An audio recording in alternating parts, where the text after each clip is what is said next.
What is going on with Twitter?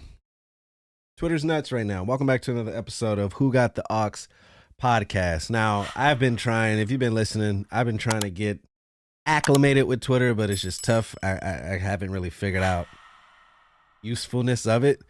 I think because I do a podcast, like all the ideas or things people would type on Twitter, I just talk about on the show. But either way, you Google Twitter now. There's civil rights leaders wants to condemn Musk for lifting the Trump ban.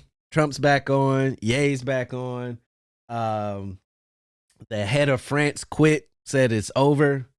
He won't allow Alex Jones on Twitter. So usually, I guess what I'm saying is usually when things like this happens, big roar. Like, what are we trained to do? Right? What's going on over here? What they're trying to hide? What they're trying to do? For non-Twitter users, Elon Musk is a billionaire. He could have purchased Facebook. He could have purchased Snapchat. He could have purchased TikTok. Or maybe not TikTok. Instagram. He chose Twitter. As a non-Twitter user, I don't see the importance of it. But clearly, something's up, right? Oh, and then they're letting you, I think $7.99 a month. You get a blue check. So there's been a lot of people creating like fake accounts, like Barack Obama, but then paying $7.99 and then saying like wild stuff, right? One that devalues the blue check because I've never been like this. I'll say that, but a lot of people, that blue check is validation. Even if they don't have a business, even if they're not giving anything out, they just want to be online with a blue check. It's something that puts them closer to the celebrity they idolize that isn't real in a sense, right? And so now he's allowing anybody to just spend money per month to have it, and people are doing it, whether it's a joke or not. But I would think that if it's no longer something that is earned in a sense, then where's the value in that? It seems like everything he's doing, he's fired, ridiculous amount of staff. There's some people say they get found out they were fired through memes. I don't understand. I shouldn't say understand because I'm not even in this field to understand. Like when it comes to this, but from someone that's on the outside, like most of us, what's the play? You think? What do y'all think? What could be the play of destroying Twitter, basically?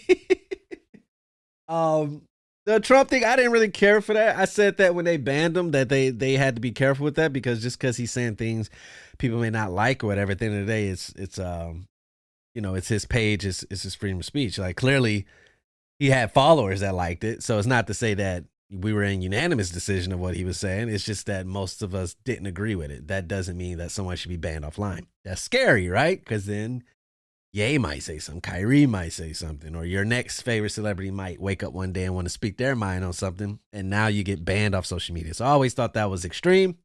Him being back, again, at the end of the day, is the app. I don't know what Trump says on Twitter because I don't use Twitter, and I could delete Twitter if it was bothering me. But that's another thing. But it seems like every move he's doing is destroying it. The people who love Twitter aren't happy with the way things are going, and the people on the outside are looking like it looks like a clusterfuck. So I'm curious to see where this goes. But on this episode today, I wanted to talk about what I'm going through, and maybe I can relate to others. So I've been grinding all year. I've been very inspired and, just working and putting content out, putting videos out. But something happened around daylight savings time. Now, obviously, getting dark quicker, that affects everyone. Like you just want to go to sleep, go to bed early because it looks pitch black. Meanwhile, it's 5:30, right? But since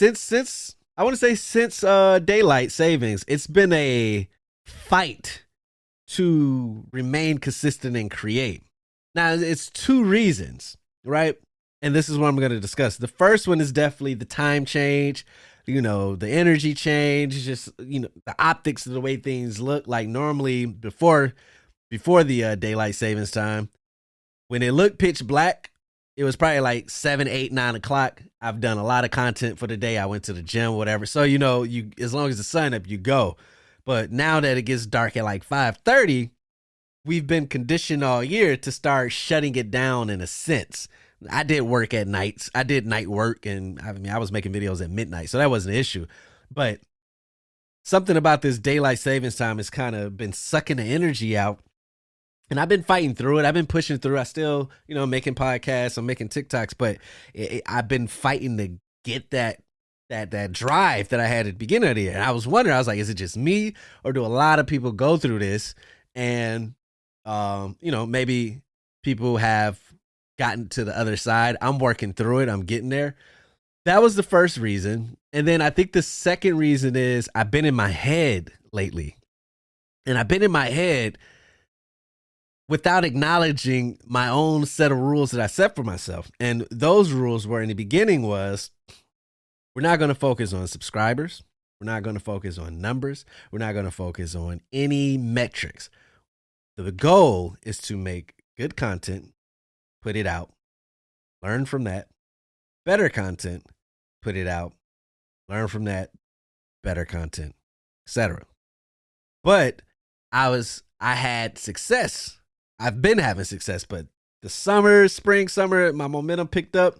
We getting crazy amount of views on videos. We getting month over month follows, 20 new followers, 30 new followers, new subscribers. So then I got caught up. I can admit, I got caught up in doing things for the numbers now. So then it became like, I'm going to do this and put it out. Oh, what that do? Okay. I'm going to do this and put it out. And then the numbers, and this is the reason why I don't pay attention to the numbers in the beginning. The numbers now, the algorithm is no longer in my favor currently. I am not in the favor of the algorithm. And don't get me wrong, I'm not one of those people that think that everything I put out is hot and the algorithm is hating. I'm working on thumbnails. I'm working on titles. I'm trying different things to hit, to connect. So I'm holding myself accountable as well. But for somebody that's been doing it consistently since earlier this year, February, I could definitely tell I'm no longer in the favor, which is fine. But where it gets tough at, and maybe if you're an up-and-coming content creator, just know that you're not by yourself, is you put a lot of hard work, right? You pay attention like I do. You pay attention to the details like thumbnails, hashtags, titles, structure, schedule, consistency, discipline, all that, right?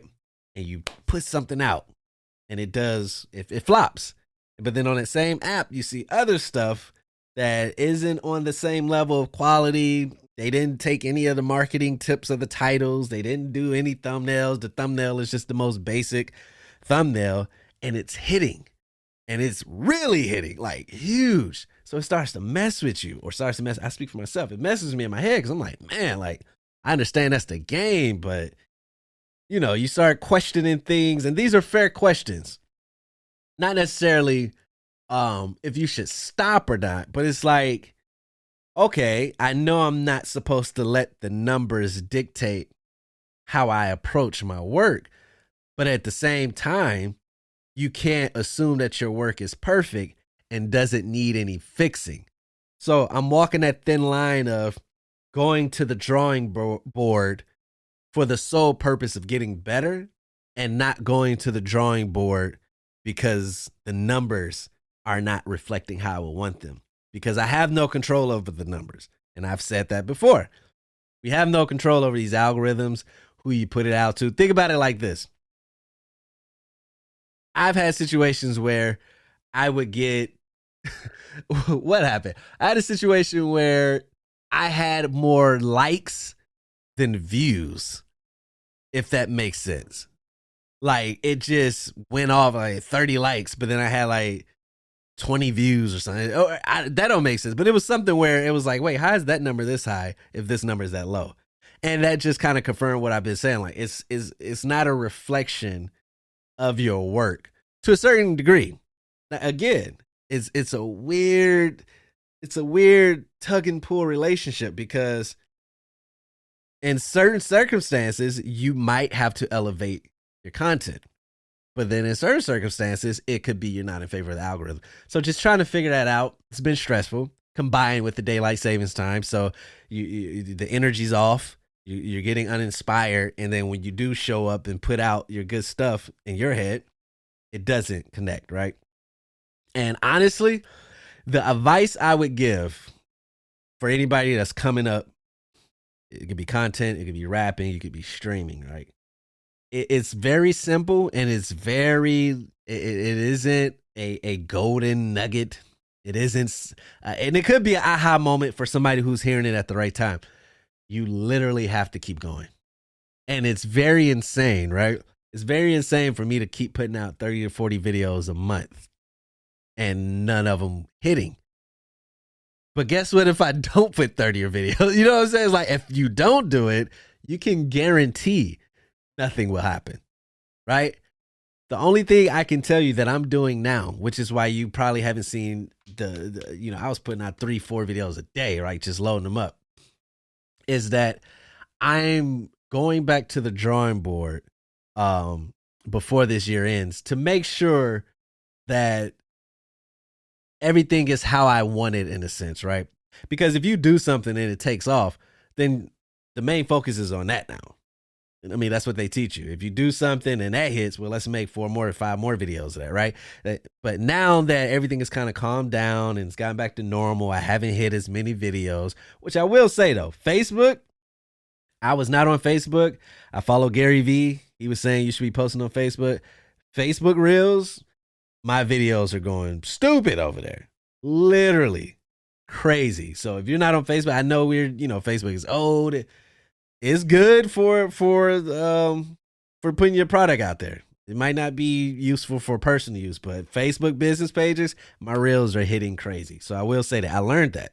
I learned that in November. As long as you keep showing up and keep working, you're gonna learn new things, and you got to be able to try new things.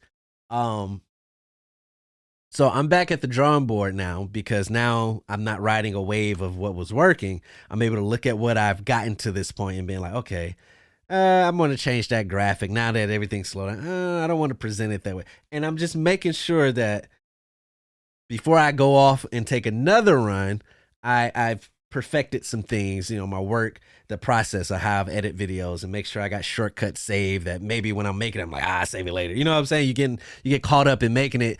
And now it's like, okay, let's make that shortcut. Let's make this graphic. Let's make this story, this video. Let's add these little pieces to the intro, to the outro. Just those little things to tweak it, that I'm going to get back in and ride that for the next year or so, right? So I would say continue to show up, and trust me, you're not the only one.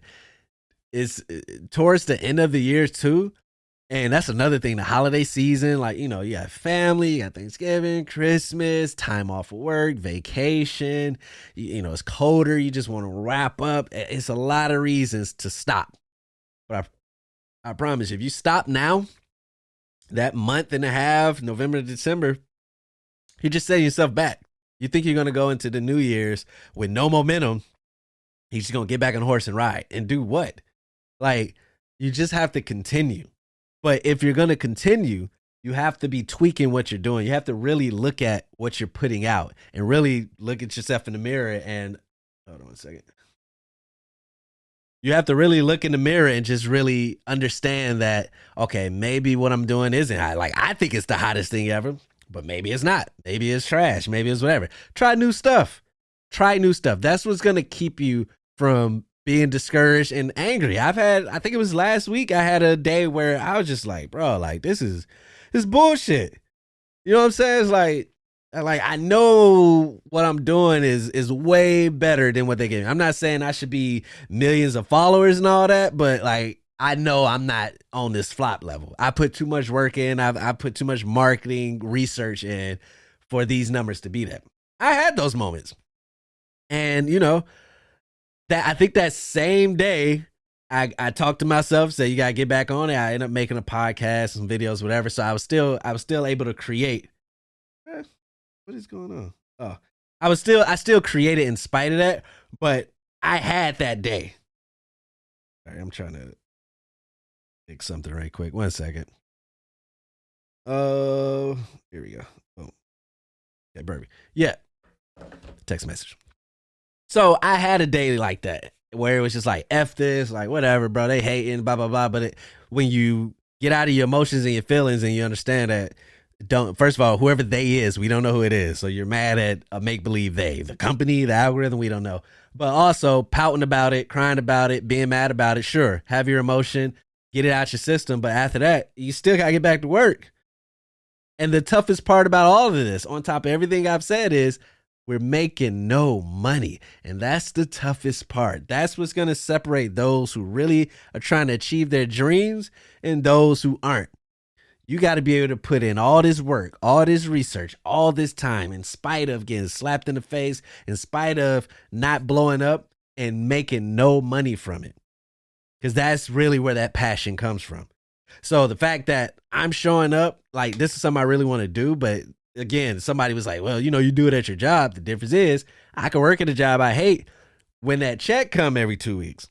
You get what I'm saying? If a check was coming every 2 weeks for making TikToks, hey, I might have a little incentive. So it is very, I understand. It is very tough to take this advice to keep going when it looks like it ain't popping, when it looks like everybody hating, when it looks like the algorithm's hating, to keep going in spite of that and in spite of making any type of money. I get it, but I promise you, you get nothing from stopping. And that old quote, if you stop today, you'll be in the same place you was 9 months ago. That simple little quote resonates with me all the time, because like, as simple as it is, it's so true. Like, if you stop now, those 9 months would be for nothing, really, when you think about it. So you just got to keep going, keep pushing. Very cliche stuff to say, but I'm giving it to you raw, the feelings I'm going through. And if you're feeling that way, I'm able to pull myself out of it and talk to you through this camera, even after having some days where I'm like, F this shit, right? So keep pushing, man. And again, if you stop, maybe that's not your passion. I was telling a friend of mine, I was like, before you start any of this, you need to find out what your passion is. And it's a cliche statement, but it's really just saying, what would you do in spite of all this? Basically, if you need a measuring stick, what would you do that would have you keep making content, spending money on stuff that you might not have, and keep showing up in spite of having no money, no big viral video, nothing? Whatever that is something you need to try to push and create a business off of. With that being said, I didn't want to say that, but I couldn't think. I got to figure out a way to close it out, but I don't like it with that being said. WhoGotTheAux.com. Search anything Who Got the Aux. WhoGotTheAux.com media. Who Got the Aux YouTube, Facebook, TikTok, Twitter. I'm forgetting one. Instagram, Facebook, Twitter. I think that's all of them. Who Got the Aux _ for Twitter. Thank you for watching. If you watch me on YouTube, listening to the podcast, I appreciate it. And I will see y'all at the next episode. Peace out.